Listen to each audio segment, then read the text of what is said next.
నువ్వు ఎంత సంపాదించినా ప్రకృతి వైపరీత్యం నిన్నెంత దెబ్బతీస్తుంది, లేకపోతే ప్రకృతిలో జరిగే పరిణామాలు ఎంత దెబ్బతీస్తాయన్నది తుఫాను అప్పుడు విశాఖ వాసులు అనుభవించారు. అందరి దగ్గర లక్షల కోట్లున్నాయి చాలామంది జనం దగ్గర. కానీ క్యాష్ ఉండదు చేతిలో. కార్డులు అలవాటైపోయినాయి, ట్రాన్స్ఫర్లు అలవాటైపోయినాయి. సీన్ కట్ చేస్తే కరెంటు లేదు అప్పుడు తుఫానప్పుడు, ఏటీఎంలు పనిచేయవు, ఏమీ లేవు, చేతిలో డబ్బు లేదు. అంత తిప్పలు పడ్డారు. అప్పుడే కొంతమంది డబ్బులు ఉన్నటువంటి వాళ్ళు 500,000 అట్లా మిత్రులకి ఇచ్చినటువంటిది కూడా ఉంది.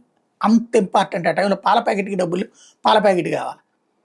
అట్లాంటి సిచ్యుయేషన్ ఫేస్ చేస్తారు ఉంచుకుని కూడా. ఇప్పుడు అలాంటి పరిస్థితి ఇరాన్కి వచ్చింది.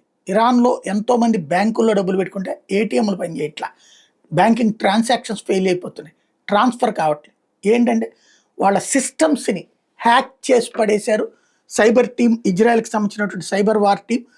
దాంతో ఇప్పుడు అక్కడ ఏటీఎంలు కానీ అలాగే క్యాష్కి సంబంధించినటువంటి ఇతర సిస్టమ్స్ పనిచేయక తీవ్రమైనటువంటి ఇబ్బంది పడుతున్నారు. ఈవెన్ బ్యాంకుల్లో కౌంటర్ పనిచేస్తే అక్కడ అమౌంట్ డబ్బులు కనిపించినటువంటి పరిస్థితి.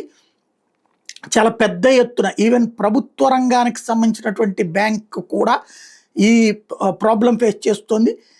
Pro Israeli hacker group predatory sparrow, దీన్ని గోంజెస్కే దరాండే అంటారట, వీళ్ళు ఈ పని మేమే చేశాం అన్నటువంటి విషయాన్ని ప్రకటించారు.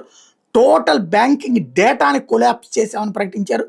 రెవల్యూషనరీ గార్డ్ కాప్స్ ఏది ఇరాన్స్ ఇస్లామిక్ రెవల్యూషనరీ గార్డ్ కాప్స్కి సంబంధించినటువంటి మిలిటరీ ప్రోగ్రామ్స్ వాళ్ళు ఇప్పుడు దాన్ని తిరిగి తీసుకొచ్చేటటువంటి ప్రయత్నం చేస్తున్నారు. ప్రస్తుతం అయితే ఏటీఎంస్ నాన్ ఫంక్షనల్ అయిపోయినాయి, బ్రాంచెస్ క్లోజ్ చేసేశారు, కస్టమర్స్కి నానా తిప్పలు పడుతున్నటువంటి పరిస్థితి.